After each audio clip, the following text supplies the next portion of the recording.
नमस्कार। कैसे हैं आप सभी। आशा करते हैं कि आप सभी ठीक होंगे, स्वस्थ होंगे, मस्त होंगे। अब सामान्य प्रबंधन हम पढ़ रहे थे, तो उसमें हमने लास्ट वीडियो जो था उसमें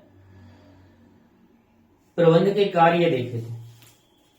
आज उसके आगे चर्चा करेंगे और प्रबंध के कार्य के बाद प्रबंध की विशेषताएं देखेंगे।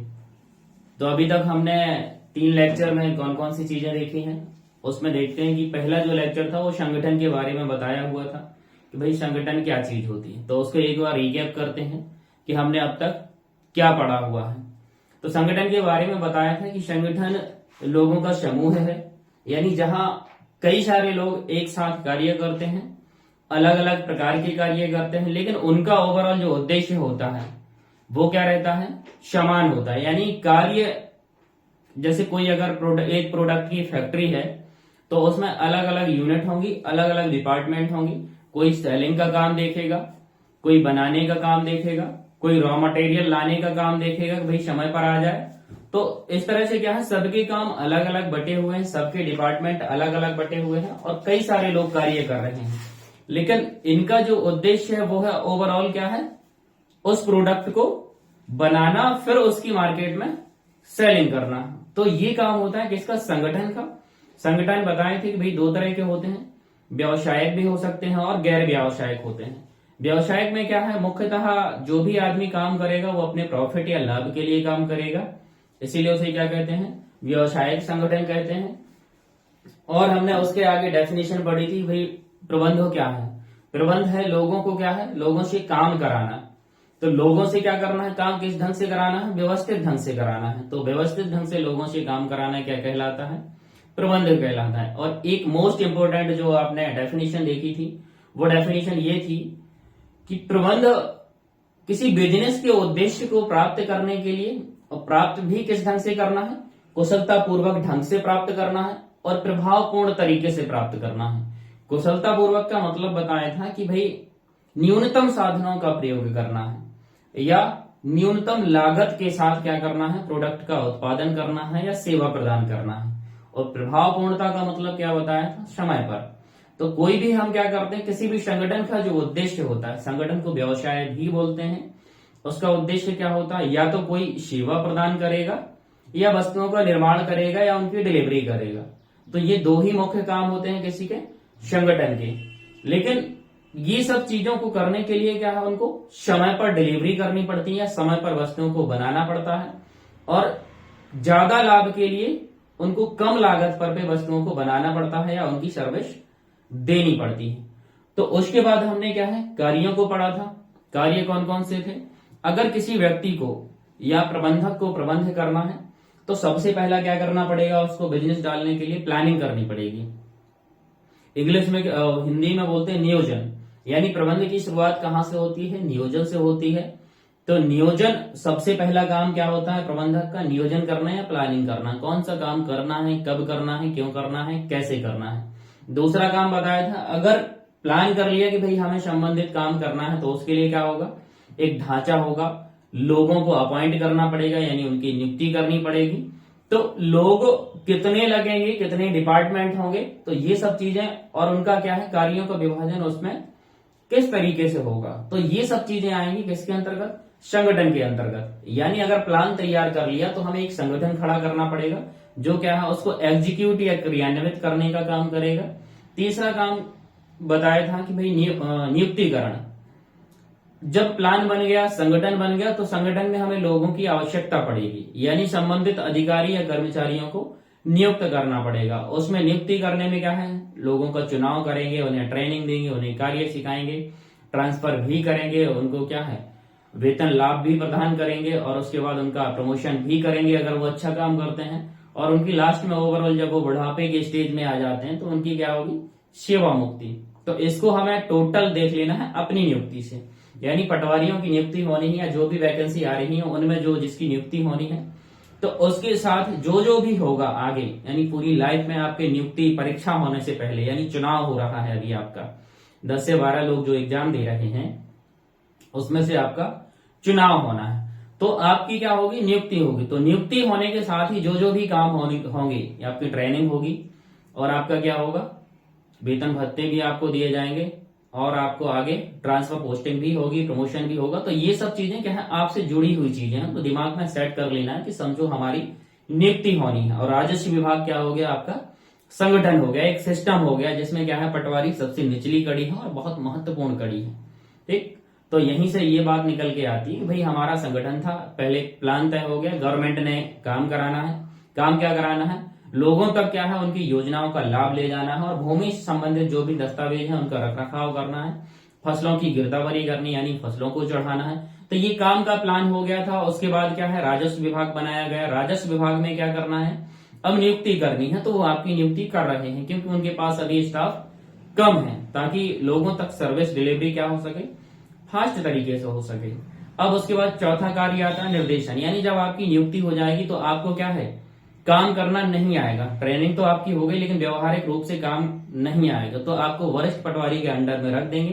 तो वो क्या है, आपका मार्गदर्शन करेंगे और अधिकारी भी आपका मार्गदर्शन करेंगे कि भाई आपको संबंधित काम किस तरीके से करनी है, यानी कौन सी रिपोर्ट किस तरीके से लगानी है, सीमांकन कैसे करना है, नामांतरण कैसे करवाना है, बंटवारा कैसे करना है, फसल गिरदावरी कैसे करना है। तो जो भी संबंधित कार्य होते हैं उनके बारे में क्या है, निर्देशित किया जाएगा और आपका पर्यवेक्षण यानी सुपरविजन किया जाएगा कि भाई आप सही ढंग से काम कर रहे हो या नहीं कर रहे हो। तो ये सारे के सारे काम आते हैं किसके अंतर्गत, निर्देशन के अंतर्गत। लास्ट काम होता है कौन सा, नियंत्रण का, यानी अगर आप काम कर रहे हो तो आपकी कमियों को बताया जाएगा, त्रुटियों को बताया जाएगा, भी आपने संबंधित काम में कौन सी कमी करी है और उसका क्या है, सुधारात्मक उपाय बताए जाएंगे, कौन से सुधार अपना के आप क्या कर सकते हैं, उसमें उनको ठीक कर सकते हैं, जिससे क्या होगा, आपको आपके लक्ष्य की प्राप्ति हो सकती है।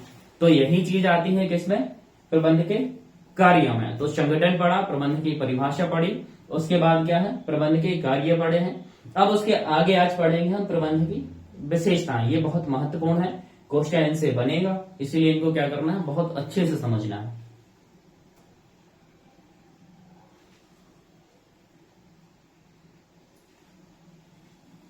ये हेडिंग आ गई यहाँ प्रबंध की विशेषताएं। अब इनको एक एक करके समझना है, इनसे ही ऑब्जेक्टिव बनेगा। ऑब्जेक्ट किस तरीके से बनेगा, इसमें आएगा निम्न में से कौन सी विशेषता प्रबंध की नहीं है। अगर सीधा सीधा क्वेश्चन आता है तो क्वेश्चन ऑब्जेक्टिव आपका देगा, प्रबंध क्या है, एक उद्देश्यपूर्ण प्रक्रिया है। तीसरा, प्रबंध सार्वभौमिक प्रक्रिया है। और अगला ऑप्शन, प्रबंध बहुआयामी है। और चौथा ऑप्शन देगा ये सभी, यानी कौन सी विशेषता है का अगर क्वेश्चन आया तो ये क्या हो जाएंगे, सभी इसकी विशेषता का आंसर हो जाएगा। और अगर ये आया कि कौन सी विशेषता नहीं है तो चौथा ऑप्शन दे देगा इनमें से कोई नहीं। तो कौन सी नहीं है, इनमें से कोई नहीं विकल्प क्या हो जाएगा आपका सही। क्यों, क्योंकि तीनों विशेषताएं किसकी हैं, प्रबंध की। प्रबंध क्या है, उद्देश्यपूर्ण प्रक्रिया है। प्रबंध क्या है, बहुआयामी है। प्रबंध क्या है, सार्वभौमिक है। तो ये था बिल्कुल जनरल क्वेश्चन कि बिल्कुल हेडिंग से अगर वो उठाता है, सरल उसको बनाना है तो यहां से क्या कर लेगा, वो बना लेगा। लेकिन अगर थोड़ा सा क्या करना है, उसको डिफिकल्ट बनाना है, वो किस तरह का क्वेश्चन बनेगा, तो यहां देखना है हमें प्रबंध की विशेषताओं के बारे में। ये बहुत महत्वपूर्ण है, तो समझेंगे। प्रबंध एक उद्देश्यपूर्ण प्रक्रिया है, ये पहला वर्ड है।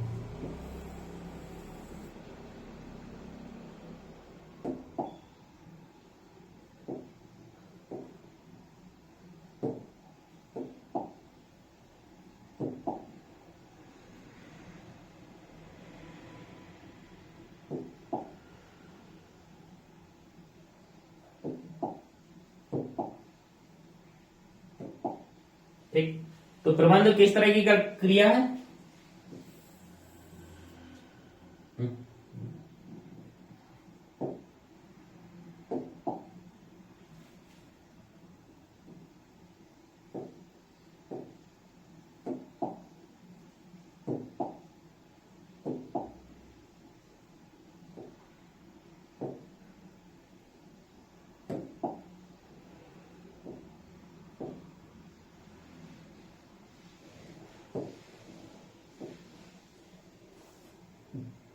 ठीक। प्रबंध एक उद्देश्यपूर्ण क्या है, प्रक्रिया है। तो आखिर ये चीज क्या होती है, उद्देश्यपूर्ण प्रक्रिया का क्या मतलब होता है। तो हम देखते हैं अगर कोई भी हम कार्य करते हैं, जैसे हमें परीक्षा देनी है ग्रुप 2 सब ग्रुप 4 की, जिसको कौन आयोजित करा रहा है? कर्मचारी चयन मंडल। तो उसका क्या उद्देश्य है कर्मचारी चयन मंडल का? कि भाई शासन ने हमें काम सौंपा है कि संबंधित विभाग में इस पद की क्या करना है? नियुक्ति करना है। तो उसके लिए क्या करेगा भाई? नियुक्ति अगर करेगा तो बहुत सारे लोग बैठे हुए हैं, तो क्या करेगा? योग्य लोगों का वो सिलेक्शन करेगा। तो उसका उद्देश्य है कि शासन की मंशानुसार शासन के कार्य करने के लिए लोगों की नियुक्ति करना है और उसमें से योग्य लोगों की नियुक्ति करना है। तो ये किसका उद्देश्य है? कर्मचारी चयन मंडल का। अब हमारा उद्देश्य क्या है जो हम एग्जाम दे रहे हैं? हमारा उद्देश्य ये है कि हमें उस परीक्षा में क्या करना है? उनकी योग्यताओं पे खरा उतरते हुए संबंधित पोस्ट को जो भी हम चाहते हैं, चाहे वो असिस्टेंट मैनेजर हो या आपका पटवारी हो या एडी ईओ हो या सहायक संपरीक्षक या अन्य जो भी आपकी पोस्ट उसमें निकली हुई है, तो हमें क्या करना है? अपनी योग्यता अनुसार उसमें सिलेक्ट होना है, ताकि हमें क्या हो जाए? रोजगार मिल जाए और वेतन की प्राप्ति हो। तो हमारा उद्देश्य भी है और संगठन उसका कर्मचारी चयन मंडल का उद्देश्य भी है। इसी तरह से अगर हम कोई भी काम करते हैं, यानी इंसान है, तो वहां क्या होगा? प्रबंध होगा। और वहां प्रबंध है तो क्या होगा? उस प्रबंध को करने का उद्देश्य होगा। जैसे किसी काम को करने का उद्देश्य रहता है कि भाई हमें संबंधित काम इस तारीख तक करना है, जिससे क्या होगा? हमें लाभ की प्राप्ति होगी। कोई भी बिजनेस अगर हम डालते हैं तो किस चीज के लिए डालते हैं? लाभ के लिए। तो हमारा क्या रहता है? कई सारे उद्देश्य रहते हैं कि हमें इस काम को इस टाइम पे पूरा करना, तो ये हमारा फर्स्ट उद्देश्य हो गया। और ओवरऑल अगर हमने बिजनेस डाला है तो ओवरऑल हमारा काम क्या है? लाभ कमाना। संगठन के कितने उद्देश्य बताए थे? 3 उद्देश्य बताए थे, जीवित रहना, लाभ कमाना। और जब हम लाभ कमा लेते हैं तो हमें अपने बिजनेस की ग्रोथ करनी होती है, यानी संख्या बढ़ाते हैं, एक बिजनेस से दूसरा, दूसरे से तीसरा, एक संस्थान से दूसरा, दूसरे से तीसरा। तो ये सब चीजें किसके अंतर्गत आती हैं? उद्देश्य के अंतर्गत आती हैं। तो वही चीज है कि प्रबंध जहां होगा, कहां होगा? किसी विशेष उद्देश्य की प्राप्ति के लिए होगा। और उस उद्देश्य को किस ढंग से प्राप्त करना है? कुशलतापूर्ण ढंग से, मतलब न्यूनतम लागत के साथ और प्रभाव पूर्णता के साथ। तो ये हो गया। यहाँ उदाहरण क्या दिया हुआ है? फुटकर दुकान का उद्देश्य क्या रहता है? बिक्री बढ़ाना। और दूसरा, सरकारी स्कूलों का उद्देश्य क्या रहता है? शिक्षा देना। तो एक उदाहरण के माध्यम से समझाया गया है कि कोई भी अगर संस्थान होता है तो उसका उद्देश्य होता है। जैसे कोई भी अगर दुकानदार है तो वो सोचेगा कि भाई हमारी ज्यादा से ज्यादा क्या हो? बिक्री हो, उससे क्या होगा? लाभ होगा। और यहाँ शासकीय स्कूल है तो वो क्या करेंगे? शिक्षा प्रदान करना। शासन ने क्या है? शिक्षकों की नियुक्ति की हुई है, ताकि जो गरीब वर्ग है वो क्या है? प्राइवेट स्कूल अफोर्ड नहीं कर सकता है, तो अपने जो मानव संसाधन है उसको विकसित करने के लिए, उसको रोजगार के लायक बनाने के लिए और एक जिम्मेदार नागरिक बनाने के लिए उसको शिक्षित होना क्या है? आवश्यक है। जिससे क्या है? वो चीजों को समझ सके कि हमारे देश में जो भी घटित हो रहा है तो उसके पीछे रीजन क्या है, और वो लॉजिक लगा सके कि हमारे लिए क्या सही है और क्या सही नहीं है। तो ये समझ विकसित होती है किस चीज से? पढ़ाई लिखाई से। इसीलिए सरकारी स्कूल क्या करते हैं? शिक्षा देने का काम करते हैं जो भी गरीब वर्ग के लोग होते हैं। तो कुल मिला के मतलब क्या है? प्रबंध एक उद्देश्यपूर्ण प्रक्रिया है, किसी उद्देश्य को लेकर के ही इसको किया जाता है। अब दूसरी डेफिनेशन क्या है? सार्वभौमिक या सर्वव्यापी। प्रबंध क्या है? सार्वभौमिक है। तो इसका मतलब क्या है? सार्वभौमिक का मतलब होता है यूनिवर्सल। तो हम अगर कोई भी काम देखते हैं, जैसे मान लीजिए हमने राजनीति ले ली, जब से मोदी जी आए हैं तो उनका मैनेजमेंट क्या है? बहुत अच्छा है। और अन्य पार्टियों का मैनेजमेंट थोड़ा सा क्या रहता है? कमजोर रहता है, यानी प्रबंध व्यवस्था उनकी कम रहती है। इनका हर एक कार्यकर्ता क्या रहता है? चुस्त दुरुस्त रहता है। इनका एक संगठन होता है जिसमें क्या सबसे ऊपर क्या रहता है? अध्यक्ष होता है। उसके बाद अन्य पोस्ट होती हैं। तो वो अध्यक्ष क्या करता है? नीतियां तय करता है। सब लोगों को मिलाकर के एक कमेटी गठित होती है, तो वो नीतियां तय करते हैं और फिर डिलीवरी करते हैं अपने वर्कर्स तक या कार्यकर्ताओं तक भी कि संबंधित काम क्या करना है, कैसे हमें क्या करना है? बूथ मैनेजमेंट करना है, ताकि हमारे जो लोग हैं या हमारे फेवर में जो वोट करते हैं वो कहां तक पहुंच पाए? बूथ तक पहुंच पाए। और सरकारी योजनाओं का प्रचार प्रसार करना है ताकि वो हमारे पक्ष में क्या करें? वोट करें। तो यही चीज है कि जिस तरह से राजनीति हो गई या धार्मिक क्षेत्र होते हैं, देखते हैं कई बार क्या है भीड़ भाड़ होती है वहां पे, तो उसको मैनेज करने का काम भी किया जाता है। कई सारे क्या है निकास द्वार बनाए जाते हैं, एंट्री गेट भी बनाए जाते हैं, एग्जिट गेट भी बनाए जाते हैं, ताकि अगर कोई घटना घटती है तो बहुत स्पीड से उनको क्या है मैनेज किया जा सके। तो धार्मिक क्षेत्र हो या राजनीतिक क्षेत्र हो या शैक्षणिक क्षेत्र हो, जैसे शिक्षा करने का काम करना भी अगर कोई संस्थान है या कोचिंग है, तो वहां देखेंगे कई सारे टीचर होते हैं, कई वर्कर होते हैं सहायक के रूप में, तो वो क्या करते हैं मैनेज करने का काम करते हैं। अगर वो नहीं होंगे तो काम समय पर नहीं हो पाएगा। तो इस तरह से हम देख रहे हैं घर होते हैं, अगर घर है अपना तो वहां भी क्या करना है हमें मैनेज करना है कि कौन सा काम समय पे करना है, कैसे लोगों में हमें समन्वय बनाए रखना है। तो इसका मतलब सार्वभौमिक का मतलब ये है, एक डेफिनेशन बताई थी विस्तृत अर्थ में, उससे लेना है कि जहां मनुष्य है वहां प्रबंध होगा।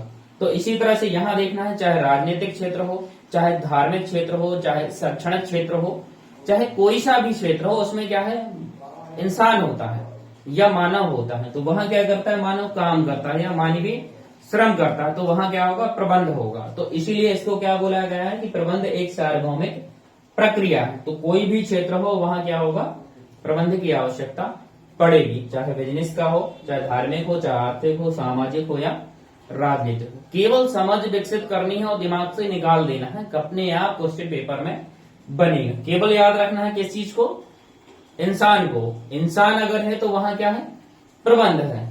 तो इंसान क्या हर एक क्षेत्र में है, कोई भी क्षेत्र हो, इंसान ही तो सब कुछ कर रहा है और इस दुनिया को चला रहा है।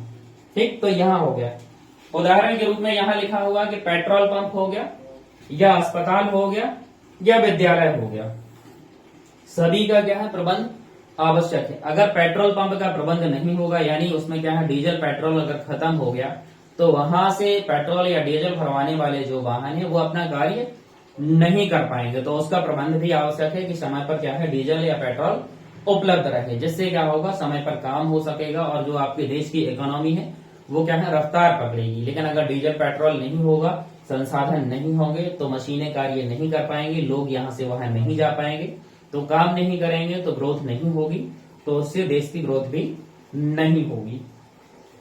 अस्पताल हो गया, अगर अस्पताल में मैनेजमेंट ठीक नहीं है तो रोगियों का इलाज भी ठीक ढंग से नहीं होगा, यानी डॉक्टर समय पर नहीं आते हैं और अपना अपना कार्य अगर नहीं करते हैं संबंधित डिपार्टमेंट के डॉक्टर, तो रोगियों का इलाज नहीं हो पाएगा। विद्यालय में अगर प्रबंध नहीं किया जाता है शिक्षक का, जैसे मान लीजिए 4 सब्जेक्ट पढ़ाने हैं, तो 4 में क्या होता है कि 4 में से 2 टीचर आए 2 नहीं आए, तो अब मैनेज नहीं किया तो बच्चे दिन भर क्या है उछल कूद करते रहेंगे। इसीलिए उसका प्रबंध भी उन्हें करना पड़ेगा कि समय से टीचर आए, ये व्यवस्था सुनिश्चित करनी पड़ती है। ये काम किसका होता है प्रिंसिपल का या हेडमास्टर का।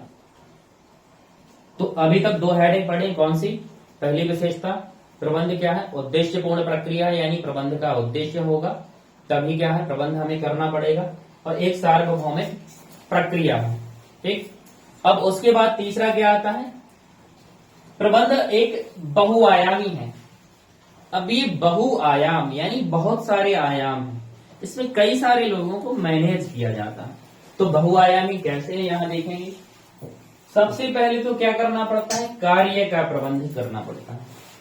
दूसरा काम क्या करता है लोगों का प्रबंध करना पड़ता है। लोगों को क्या बोलते हैं मानव संसाधन भी बोलते हैं। तो कार्य का प्रबंध किया, अब कार्य को कोई ना कोई कर रहा है तो हमें उसका प्रबंध करना पड़ेगा। लोगों को मानव संसाधन बोलते हैं, उसका भी प्रबंध करना है। तीसरा क्या करना है परिचालन का प्रबंध करना है, यानी लोग कार्य कर रहे हैं, यानी मतलब दोनों चीजें हो रही है, वहां पे कार्य भी हो रहा है और लोग भी क्या है उपलब्ध हैं, तो वहां दोनों का प्रबंध करना पड़ेगा। यानी ऑपरेशनल जो भी क्रियाएं होती हैं उनको मैनेज करना पड़ेगा। तो यहां एक एक करके देखते हैं। तो 3 एग्जाम्पल याद करना, सीधा सीधा क्वेश्चन क्या बनेगा यहां से, प्रबंध बहुआयामी प्रक्रिया है कैसे, यानी प्रबंध बहुआयामी है तो इसमें कौन कौन से कार्य होते हैं। तो किसका प्रबंध, कार्य का प्रबंध, लोगों का प्रबंध, या ऑप्शन आ सकता है मानव संसाधन का प्रबंध और परिचालन का प्रबंध, या इनमें से सभी। तो प्रबंध बहुआयामी कैसे है, जब वहां पे 3 तरह के कार्य होंगे तो ये क्या हो जाएंगे उसके बहुआयाम हो जाएंगे। ठीक, तो यहां देखना है कि कार्य का प्रबंध कैसे होता है। तो कार्य कैसे होगा, कार्य किस चीज के लिए किया जाता है, किसी उद्देश्य की प्राप्ति के लिए। तो अगर हमें क्या करना है, उद्देश्य को प्राप्त करना है, तो उसका एक मार्ग निर्धारित करना पड़ेगा कि किस वे में, किस ढंग से हमें क्या करना है, काम करना है। तो यही लिखा हुआ है कि मार्ग निर्धारित करना, यानी कार्य के प्रबंध करने में देखेंगे कि हमारा उद्देश्य क्या है, उस उद्देश्य को प्राप्त करने के लिए हमें कौन कौन से मार्ग का तरीका अपनाना पड़ेगा। यानी आपने अगर पेपर देना है तो आपको क्या करना पड़ेगा, उद्देश्य तय हो गया कि हमें इसको निकालना है। अब उस उद्देश्य की प्राप्ति के लिए हमें किस ढंग से तैयारी करनी है, तो ये किसको तय करना पड़ेगा, आपको तय करना है। तो यहाँ क्या हो जाएगा, मार्ग निर्धारित हो जाएगा कि किस ढंग से मार्ग अपनाना है, यानी कैसे तैयारी करनी है। अब उसमें क्या होगी, तैयारी करने के दौरान समस्याएं आएंगी कि भाई कोई सब्जेक्ट बन रहा है, कोई नहीं बन रहा है, चीजें मैनेज नहीं हो पा रही हैं, समय से सब्जेक्ट को कवर नहीं कर पा रहे हैं, तो समस्याएं भी आती हैं। तो उनका हमें क्या करना है, समाधान भी करना पड़ेगा, निर्णय लेना पड़ेगा भाई हमें कौन सी चीज छोड़ना है और कौन सी चीज पढ़ना है। उसके बाद क्या है, फिर से हम क्या करते हैं, योजनाएं बनाते हैं कि चलो इस तरह से हम तैयारी करते हैं। पेपर के दौरान क्या होता है, आए दिन योजनाएं बनती हैं और बिगड़ती रहती है, हमारा टाइम ही फिक्स नहीं हो पाता। तो सबसे बड़ी चीज तो होती है कि टाइम फिक्स ही मत करो, ये कौन सा कब पढ़ना है, जो मन आए वो पढ़ो, बस ये कर लो कि टारगेट करना है कि हमें इस चीज को खत्म करना है। जब मन करे तब पढ़ो, जब नींद आए तब सो जाओ, जब भूख लगे तब खाओ, और जब मन लग जाए तो उसको क्या कर लो, पढ़ लो। कोई लोड नहीं लेना, बहुत नॉर्मल वे में पढ़ाई करनी है, तो आपकी तैयारी क्या हो जाएगी, शानदार हो जाएगी। तो अगर क्या है, कोई कार्य आ गया तो उसमें बजट की आवश्यकता पड़ी, तो उसमें क्या करना पड़ेगा, बजट भी बनाना पड़ेगा। यानी अगर आपको कोई सब्जेक्ट नहीं कर पा रहे हैं तो आपको कोचिंग का सहारा लेना पड़ेगा, तो बजट देखना पड़ेगा भी हमारे पास है या नहीं। एक सामान्य उदाहरण बता रहे हैं कि कार्य का मैनेज कैसे करना है। तो संबंधित चीजें फैक्ट्री में या व्यवसाय में भी हो सकती है, हमारी तैयारी से संबंधित भी हो सकती है। ठीक, उसके बाद क्या है, दायित्व तो निश्चित करना है। कोई भी अगर बड़ा संस्थान है, उसमें कई सारे लोग कर रहे हैं, अलग अलग प्रकार के कार्य कर रहे हैं, तो क्या है, जिम्मेदारी हमें तय करनी पड़ेगी कि भाई ये काम आपको सौंपा है तो आप इस कार्य को समय से या गुणवत्तापूर्ण तरीके से न्यूनतम संसाधनों के साथ क्या करें, पूरा करें। उसके बाद क्या है, अधिकारों का प्रत्यायोजन, ये महत्वपूर्ण पॉइंट है।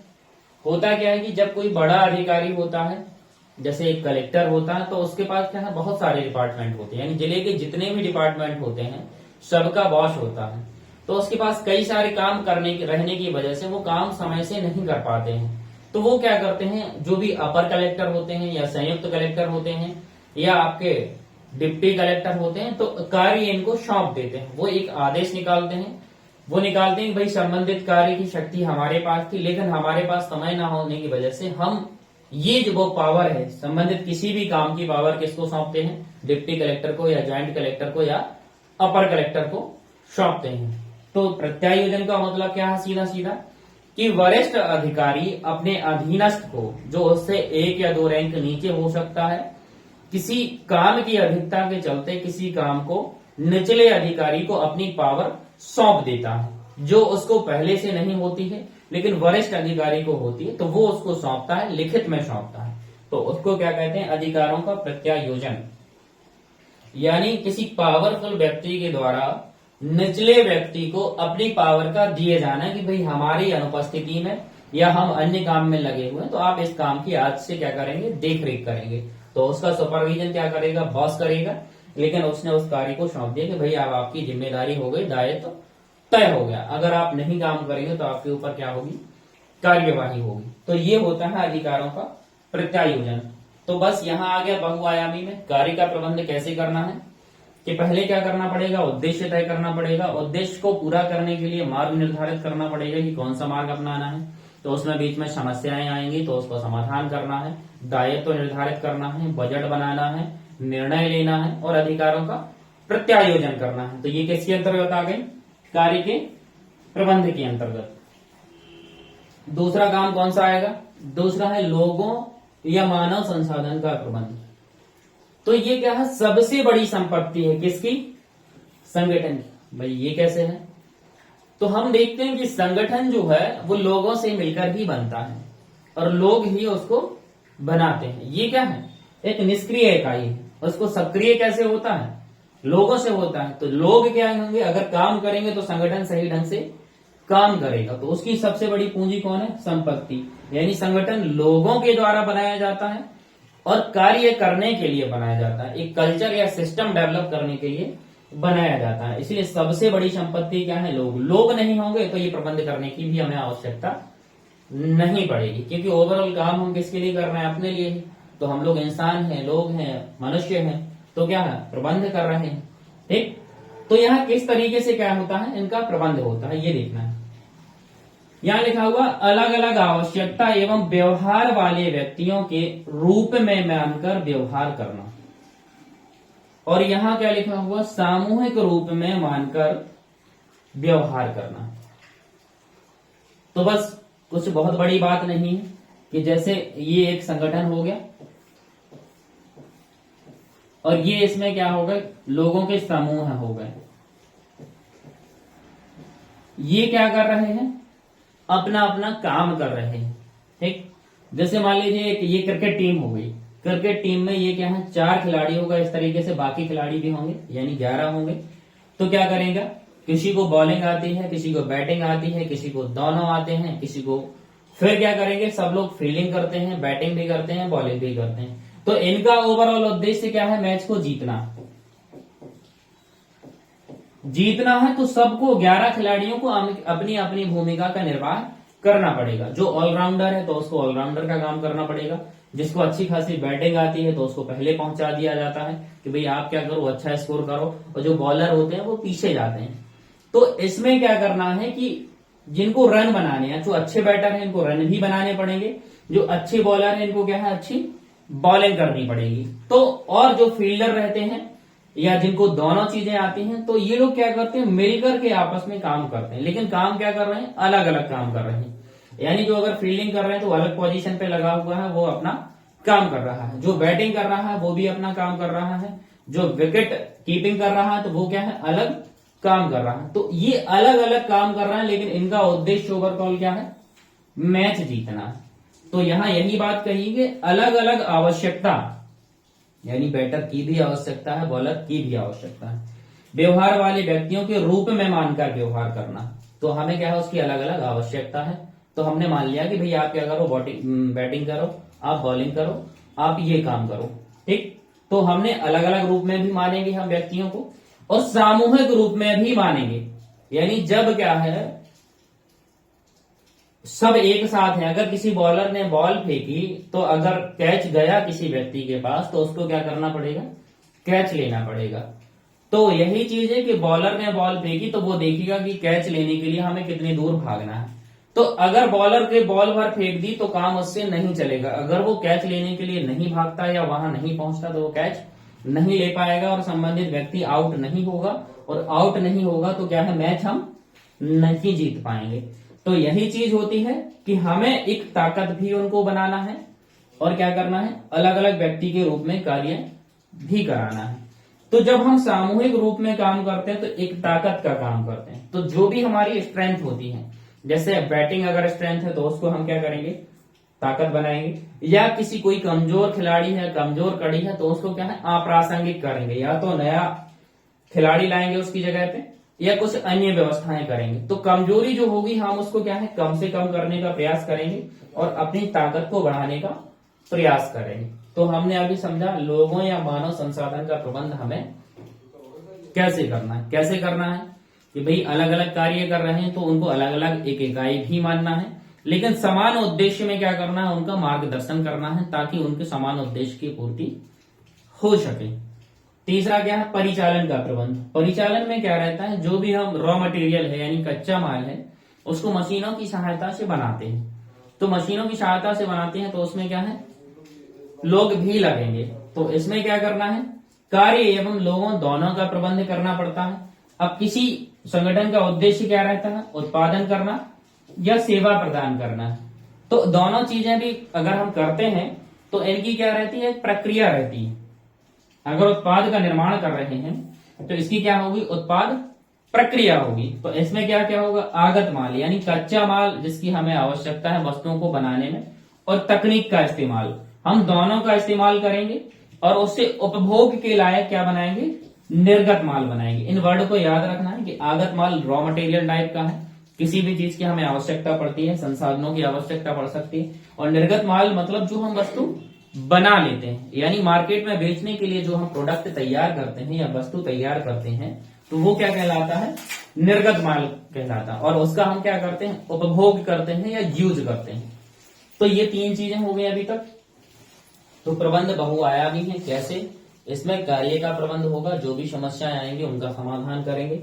मानव संसाधन का प्रबंध हो गया, यानी अलग अलग रूप में हमने व्यक्ति को माना और उनको सामूहिक रूप में कार्य करवाया एक समान उद्देश्य की दिशा में। परिचालन का प्रबंध हो गया, यानी ऑपरेशनल वर्क जो होते हैं, तो इसमें क्या है, रॉ मटेरियल होगा या अन्य संसाधन जो भी लगते हैं, प्लस तकनीक या मशीनों का इस्तेमाल करेंगे। और उसमें क्या है, उपभोग के लायक या यूज करने के लिए चीजों का हम निर्माण करेंगे। तो ये चीज हो गई किस चीज में, प्रबंध एक बहुआयामी। तो अभी तक 3 विशेषताएं हो गई हैं। पहली विशेषता कौन सी थी, प्रबंध उद्देश्यपूर्ण प्रक्रिया है, यानी प्रबंध कहाँ होगा, जहां उद्देश्य होगा। दूसरी प्रक्रिया कौन सी हो गई, प्रबंध सार्वभौमिक, यानी जहां इंसान है वहां क्या होगा, प्रबंध होगा। प्रबंध बहुआयामी है, यानी कार्य का प्रबंध भी करना पड़ेगा, लोगों का करना पड़ेगा और दोनों का प्रबंध करना पड़ेगा। परिचालन वर्ड याद रखना बहुत महत्वपूर्ण है। ठीक, प्रबंध क्या है, एक सतत प्रक्रिया, इंपोर्टेंट है, निरंतर चलने वाली प्रक्रिया। प्रबंध के दौरान क्या करना पड़ता है, हमें अलग अलग कार्य करने पड़ते हैं। कौन कौन से कार्य करने पड़ते हैं, नियोजन पहला काम, संगठन, प्लान बना लिया, एग्जीक्यूट करना है तो संगठन होगा। संगठन में लोगों की नियुक्ति करनी पड़ेगी, नियुक्ति कर ली तो उनको कार्य समझाना पड़ेगा, तो ये निर्देशन के अंतर्गत आएगा। समझा दिया तो कमी भी देखनी पड़ेगी, यहाँ ये नियंत्रण करना है, गलत लिखा हुआ है तो ये क्या हो जाएगा, नियंत्रण। त्रुटि बताएंगे, सुधार करवाएंगे, वांछित परिणाम प्राप्त करेंगे। तो ये जो काम है ये हमें कभी भी इनकी आवश्यकता पड़ सकती है, एक क्रम में भी जरूरत पड़ सकती है और अलग अलग। कोई भी अगर हमारा स्टाफ चला जाता है या छोड़ देता है काम को, तो हमें क्या है, बीच में ही नियुक्ति करनी पड़ेगी, उसका फिर निर्देशन भी करना पड़ेगा, नियंत्रण भी करना पड़ेगा। तो ये काम क्या है, एक सीरीज में भी चल सकते हैं एक के बाद एक, और अलग अलग भी करने पड़ सकते हैं। तो ये काम क्या है, सतत प्रक्रिया, यानी लगातार चलती रहती है, बस इतना ही याद रखना है। प्रबंध एक क्या है, सामूहिक क्रिया है। सामूहिक किस तरीके से, इसमें देखना है। तो देखो, कोई भी व्यक्ति अगर संगठन में या व्यवसाय में शामिल होता है या वर्कर होता है, तो उसका उद्देश्य क्या रहता है भाई, अगर आप नौकरी आपको प्राप्त करनी है तो सबसे पहला उद्देश्य क्या है, रोजगार प्राप्त करना। रोजगार अगर प्राप्त होगा तो आपको क्या मिलेगी, वेतन, जिससे आप क्या है, आपकी आजीविका चलेगी, यानी आप जीवन निर्वाह बहुत अच्छे ढंग से कर पाएंगे। और अगर रोजगार प्राप्त हो गया, नौकरी लग गई, तो भाई नाम भी होता है। नाम अगर हो गया तो क्या है, शादी विवाह भी क्या हो जाएंगे, आसान हो जाएंगे। यानी आपकी जो नौकरी है उससे संबंध डायरेक्ट किसका, शादी विवाह का। अगर आपकी शादी क्या हो जाती है, वो सॉरी नौकरी लग जाती है, तो शादी क्या होगी, अच्छी होगी। ठीक, तो इसीलिए क्या करना है, हमें मेहनत करनी। ठीक, अब यहाँ देखना है कि किसी का काम क्या रहता है, सोशल वर्क करते हैं, सेवा भी क्या करते हैं, कई लोग करते हैं। तो कोई भी उसका उद्देश्य हो सकता है, उसको लेकर के संबंधित संगठन में क्या रहता है, वो शामिल हो जाता है।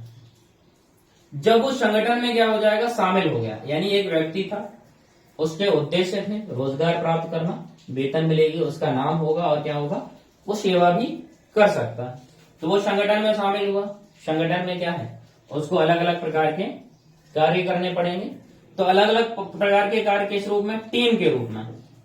ठीक, यानी वो जो काम करेगा या अपना व्यक्तिगत प्रयत्न करेगा, उसका क्या रहेगा, एक टीम भावना से काम करेगा, एक समान उद्देश्य की पूर्ति के लिए। यही हमने बताया कि संगठन में किस ढंग से काम होता है, अलग अलग व्यक्ति अलग अलग काम करते हैं, लेकिन उनका उद्देश्य क्या रहता है, समान रहता है।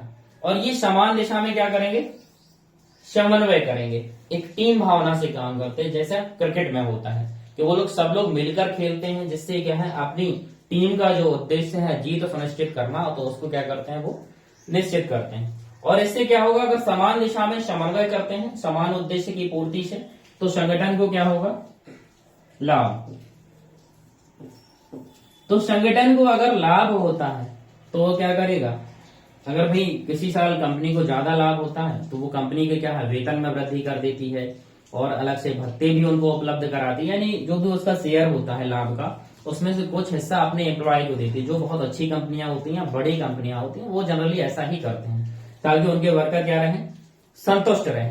तो यही काम होता है कि व्यक्ति अपने उद्देश्य के लिए संगठन में शामिल होता है। संगठन का भी उद्देश्य होता है व्यक्ति को अपने प्रयासों से टीम भावना से समान उद्देश्य के लिए काम करना है, समन्वय करना है, जिससे संगठन को लाभ होगा। और संगठन को लाभ होगा तो व्यक्ति को भी लाभ होगा, यानी वेतन भत्तों में वृद्धि होगी तो उसको क्या होगी, संतुष्टि मिलेगी, यानी पैसा आएगा तो वो खर्च कर पाएगा, आसानी से जीवन निर्वाह कर पाएगा। तो क्या है, लाभ से व्यक्ति और संगठन दोनों का विकास होगा। तो ये क्या है, प्रबंध क्या है, सामूहिक क्रिया है। इसको याद रखना है, किस रूप में है, यानी समूह में लोग अलग अलग काम करते हैं समान उद्देश्य के लिए, तो ये सामूहिक क्रिया हो गई। अगला काम क्या है, प्रबंध एक गतिशील कार्य है। गतिशील कैसे है, हम देखते हैं आज जो नित्य नए परिवर्तन हो रहे हैं, बहुत तेजी से परिवर्तन हो रहे हैं। तकनीक क्या है, नई नई तकनीक आ रही है, नई नई चीजें आ रही हैं। तो हमें क्या करना है, उन चीजों के अनुसार अपने संगठन को ढालना है। ठीक, तो अगर जैसे मान लीजिए कोविड का दौर आया था, उस टाइम पे क्या हुआ, हर एक चीज बंद हो गई थी, तो लोगों ने क्या है, ऑनलाइन चीजों में वृद्धि करना शुरू किया, जिससे क्या है, लोग घर बैठे यानी बिना कहीं जाए सेवा का क्या है, लाभ प्राप्त कर सकें और भीड़ भाड़ ना भी हो। क्योंकि गवर्नमेंट ने क्या किया था, प्रतिबंध लगा दिए थे। तो ये उदाहरण है छोटा सा कि कोविड के कारण ऑनलाइन शिक्षा में क्या हो गई थी, वृद्धि हो गई थी। दूसरा, आज हम देख रहे हैं कि जो राजनीतिक परिस्थितियां हैं उसमें क्या है, मैनेजमेंट किस ढंग से किया जा रहा है। आजकल फेसबुक का सहारा लिया जा रहा है, यूट्यूब का सहारा हो गया, ट्विटर का हो गया, इंस्टाग्राम हो गया, टेलीग्राम हो गया। तो हर एक तकनीक का सहारा लिया जा रहा है। फेसबुक में आए दिन या कई घंटे चीजों को सर्कुलेट किया जा रहा है, अपनी पार्टी का प्रचार किया जा रहा है। और पहले क्या था, ऑफलाइन प्रचार होता था, घर घर जाके प्रचार होता था, तो उसमें समय और संसाधन ज्यादा लगते थे। लेकिन आज क्या है, एक शब्द अगर मोदी जी ने बोला तो सीधे किसके पास जाएगा, पब्लिक के पास पहुंच जाएगा। तो ये क्या है, तकनीक बदल रही है, तो उसके अनुसार पार्टियों ने क्या है, अपना प्रबंध बदला है। यानी एक टेक्निकल टीम भी रख ली जो क्या है, इंफॉर्मेशन टेक्नोलॉजी का काम करेगी, यानी जो संचार व्यवस्था है वो देखेगी, ताकि प्रॉपर तरीके से उनके जो वर्कर हैं या जो जनता है उनसे जुड़ी रहे और उनके लक्ष्य और उद्देश्य को समझ सके। तो जहां भी परिवर्तन हो रहे हैं और कोई नई तकनीक आ जाती है, रोबोट वगैरह आ रहे हैं, आजकल आर्टिफिशियल इंटेलिजेंस आ गया है, तो बड़े बड़े उद्योगों में उसका इस्तेमाल भी किया जा रहा है। तो गतिशील क्या है, निरंतर पर्यावरण में परिवर्तन होता रहता है, तो उसके अनुसार क्या करना होता है, हमें अपने आप को बदलना पड़ता है। और अगर हम नहीं बदलते हैं तो हमारा संगठन क्या हो जाएगा, असफल हो जाएगा। तो यही चीज है कि शिक्षा में क्या है, शिक्षा की चीजें बंद हो गई थी 2-3 साल तक, तो जितने भी स्कूल हैं, कॉलेज हैं या कोचिंग पढ़ाने वाले हैं, वो सब क्या आ गए हैं, ऑनलाइन आ गए हैं। इसका मतलब उन्होंने अपने आप को परिवर्तित कर लिया है। तो क्या हो गए, गतिशील कार्य मतलब सामाजिक, आर्थिक, राजनीतिक परिस्थितियों के अनुसार अपने आप को एवं अपने उद्देश्यों को बदलना पड़ता है। जैसे उदाहरण के रूप में कोविड के कारण ऑनलाइन शिक्षा में वृद्धि। प्रबंध एक अमूर्त शक्ति है। ये अमूर्त शक्ति कैसे, देखिए प्रबंधक क्या है, जहां लोग काम करते हैं जरूरी नहीं है वहां उपलब्ध हो। प्रबंध मुख्यतः प्रबंधक कितने प्रकार के होते हैं, 3 प्रकार के, उच्च स्तर के, मध्य स्तर के, निम्न स्तर के। निम्न स्तर के जो रहते हैं डायरेक्ट किसके कनेक्ट में रहते हैं, लोगों के, जो वास्तविक रूप से काम कर रहे हैं। तो उन्होंने क्या किया, काम सौंप दिया, वो दिन भर उसको नहीं देखेंगे, बीच बीच में विजिट करेंगे कि काम सही ढंग से हो रहा है या नहीं हो रहा है। तो वो एक अपना अलग काम कर रहा है, ऑफिस में बैठा हुआ है, लेकिन लोग काम कर रहे हैं, तो उसने काम को बता दिया कि किस ढंग से करना है, क्या करना है, क्या हमारा उद्देश्य है। तो लोग क्या कर रहे हैं, काम कर रहे हैं। तो हमें दिखेगा नहीं कि ये क्या है, एक अमूर्त शक्ति है, लेकिन इसका अनुभव हम कर सकते हैं। कैसे, जब हम क्या करेंगे, कोई टास्क हमने किसी वर्कर को सौंपा था या कोई लक्ष्य सौंपा था, उसने क्या कर लिया, उसको समय पर पूरा कर लिया, तो उससे क्या हो गया, पता चल गया कि भाई कोई ना कोई शक्ति है जो उसको प्रेरित कर रही थी, उससे काम करा रही थी। और ये कैसे, जैसे हम देखते हैं कि ये जो प्रकृति है, ये जो संसार है, ये किससे चल रहा है, ईश्वर से। या कोई भी एक ऐसी आदर्श शक्ति है जो इसको क्या है, बनाए हुए है, अन्यथा इसका संचालन क्या हो जाता, असंभव हो जाता। कोई भी ईश्वर को मानता है और कोई नहीं मानता, ये उसके ऊपर है। लेकिन ये तो उसे मानना ही पड़ेगा, कोई ना कोई आदर्श शक्ति है जो इस संसार को क्या है, चला रही है। ठीक, और उसने छोड़ दिया है कि संसाधन उपलब्ध कर दिए कि भाई अब आप क्या करो, इसका इस्तेमाल करो। अगर आप इसका सदुपयोग करोगे तो वो लॉन्ग टर्म तक चीजें चलेंगी, और क्या है, दुरुपयोग करोगे तो आपको उसके विनाशकारी परिणाम भी देखने पड़ेंगे। तूफान वगैरह आते हैं या ओले वगैरह पड़ते हैं, तो ये समय चक्र में क्या हो रहा है, परिवर्तन हो रहा है, क्योंकि ताप बढ़ रहा है। ताप बढ़ने से असमय वर्षा, मौसम, ये सब चीजों की वृद्धि हो रही है। तो कोई ना कोई शक्ति इस संसार को संचालित कर रही है। उसी प्रकार से कार्य का संचालन करने के लिए वहां मौजूद नहीं होता है, लेकिन अनुभव कैसे होता है, योजनाओं के अनुसार अगर लक्ष्य की प्राप्ति हो गई तो वो देख नहीं रहा था, फिर भी कार्य हो रहा था। तो इसका मतलब क्या है, ये एक शक्ति है। अगर लक्ष्य की प्राप्ति हो गई तो क्या है, लाभ होगा कंपनी को, और उसमें बटेगा किसमें, कर्मचारियों में। तो कर्मचारी भी क्या होंगे, संतुष्ट हो जाएंगे। तो क्या हो गया, हेडिंग हो गई, ये एक विशेषता हो गई कि प्रबंध क्या है, एक अमूर्त शक्ति। अगला 2 हेडिंग और बची हैं, तो यहां देखना है, प्रबंध एक सामाजिक क्रिया। सामाजिक कैसे, भाई हम लोग हैं, इंसान हैं, तो मनुष्य ही क्या समाज में रहता है, सामाजिक प्राणी है। और मनुष्य ही क्या करता है, प्रबंध करता है। और किसका प्रबंध करता है, मनुष्य और कार्यों का प्रबंध करता है। तो यानी समाज में रह रहे व्यक्ति का वो क्या कर रहा है, प्रबंध कर रहा है। कर्मचारी किसके अंग है, समाज के। तो इसमें प्रबंध में क्या करना पड़ता है, उसे नेतृत्व करना पड़ता है और निर्देशन करना पड़ता है कि ये काम आपको क्या करना है, इस तरीके से करना है। तो समाज में रह रहे व्यक्तियों का निर्देशन करने की वजह से ये कैसे क्रिया है, सामाजिक क्रिया है। और समाज के संसाधनों का इस्तेमाल कौन कर रहा है, जो योग्य व्यक्ति है, प्रशिक्षित व्यक्ति है, अनुभवी व्यक्ति है, उसके पास संसाधन है, तो वो फैक्ट्री या कंपनी डालता है, यह संसाधनों का क्या करता है, दोहन करता है। तो उसका समाज के प्रति भी क्या बनता है, दायित्व बनता है। तो समाज के लिए भी काम करते हैं। तो आजकल एक सामाजिक उत्तरदायित्व तय किया गया है कंपनियों का, उसको नाम क्या दिया जाता है, कॉर्पोरेट सोशल रिस्पॉन्सिबिलिटी। यानी अगर आप अपने समाज के संसाधनों का इस्तेमाल करेंगे और समाज के लोगों को क्या करेंगे, नेतृत्व देंगे, निर्देशन देंगे, तो ये प्रक्रिया कैसी कहलाएगी, सामाजिक क्रिया। ठीक, तो सामाजिक क्रिया कैसे, ये हमने समझ लिया। इसके बाद प्रबंध एक क्या है, सृजनशील कार्य है। ठीक, यानी सृजन होता रहता है। किस ढंग से होगा, हम देखते हैं कोई भी अगर अनुभवी व्यक्ति है या योग्य व्यक्ति है, प्रशिक्षित व्यक्ति है, यानी जिसको काम करने का ढंग है, कोई बड़ा उद्योगपति है, तो वो क्या करते हैं, अपनी योग्यता से संसाधनों को इकट्ठा करते हैं। यानी सबसे पहले किसका जुगाड़ करते हैं, पूंजी का, फिर भूमि का, श्रम का, कच्चा माल का और मशीनों का, इन सब का वो जुगाड़ करते हैं। और वो क्या करते हैं, फिर उत्पादन करते हैं।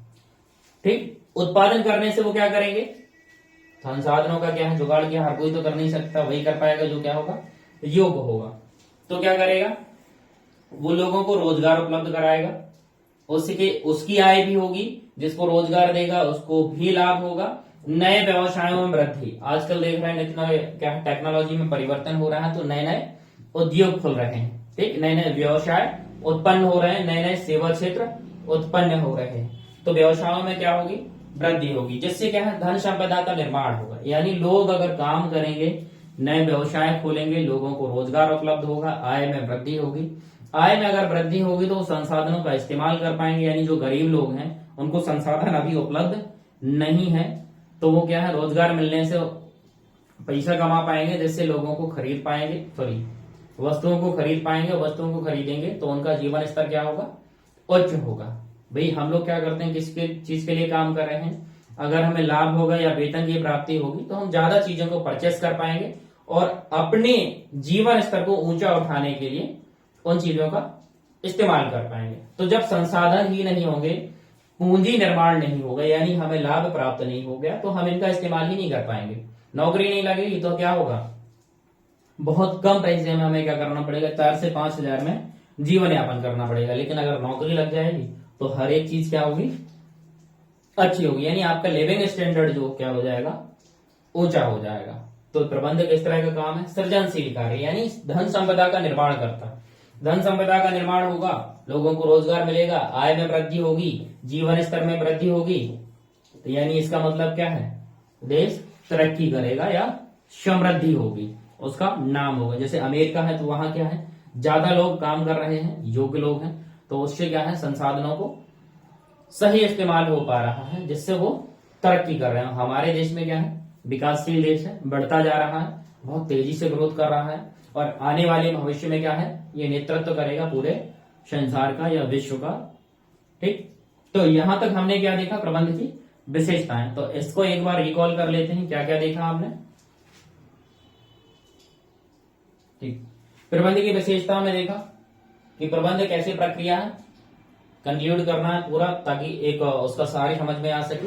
क्या था, उद्देश्यपूर्ण प्रक्रिया, यानी कोई काम होगा तो उसका उद्देश्य होगा, तो एक इसकी ये विशेषता। सार्वभौमिक, मनुष्य का प्रबंध करना है तो मनुष्य को ही करना है, तो जहां मनुष्य होगा, मनुष्य हर जगह है, हर क्षेत्र में है, तो इसका मतलब सार्वभौमिक, सर्वव्यापी है।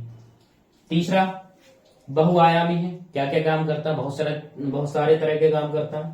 कार्य का प्रबंध करता है, मानव संसाधन का प्रबंध, परिचालन का प्रबंध, यानी दोनों का प्रबंध करता है। तो ये चीज हो गई। अगला क्या आ गया, सतत प्रक्रिया है, लगातार कोई ना कोई कार्य चलता रहता है, एक साथ भी हो सकते हैं, अलग अलग भी हो सकते हैं, तो ये काम क्या होगा, सतत प्रक्रिया है। सामूहिक क्रिया का है, मतलब अलग व्यक्ति अलग अलग उद्देश्य से संगठन में शामिल होते हैं, लेकिन एक समूह के रूप में कार्य करते हैं, एक दिशा में काम करते हैं, जिससे समान उद्देश्य की प्राप्ति होती है, संगठन को लाभ होता है, तो लाभ का बंटवारा होता है, वेतन भत्तों में वृद्धि होती है, तो संगठन विकास करेगा, और व्यक्ति जो अपने उद्देश्य के लिए शामिल हुए हैं वो भी क्या करेंगे, विकास करेंगे। अगला प्रबंध एक क्या है, गतिशील कार्य है। इसका मतलब क्या है, परिस्थितियां या पर्यावरण लगातार बदल रहा है, नहीं तो टेक्नोलॉजी आ रही है नई नई, तो उसके अनुसार हमें क्या करना है, या समस्याएं आ जाती हैं, जैसे कोविड आया था, तो चीजों को अपने आप को बदलना पड़ता है, तो मतलब गति है, उसमें लगातार काम करना पड़ता है, तो उद्देश्य भी बदलने पड़ते हैं, उस स्वयं को भी बदलना पड़ता है। जैसे पहले क्या है, कंप्यूटर वगैरह का उपयोग नहीं होता था, लेकिन डिजिटल हो गया अब चीजें, हर एक चीज, तो जो पुराने लोग हैं तो उन लोगों ने भी धीरे धीरे क्या कर लिया है, कंप्यूटर वगैरह को सीख लिया है, क्योंकि उनका नहीं तो काम करना मुश्किल हो जाता है। उसके बाद एक अमूर्त शक्ति है, तो वहां कोई लगातार देखे या ना देखे, अगर एक बार काम सौंप दिया तो काम चलता रहता है। इसका अंदाजा कैसे लगेगा, जब हमें उद्देश्यों की प्राप्ति हो जाएगी। अगला क्या, सामाजिक क्रिया है। इसमें नेतृत्व निर्देशन, समाज के मनुष्य का होना, यानी कर्मचारी अधिकारी कौन होंगे, समाज के हिस्से होंगे, समाज के हिस्से होंगे तो इनका नेतृत्व निर्देशन होना है, इसलिए यह कैसी प्रक्रिया है, सामाजिक प्रक्रिया है।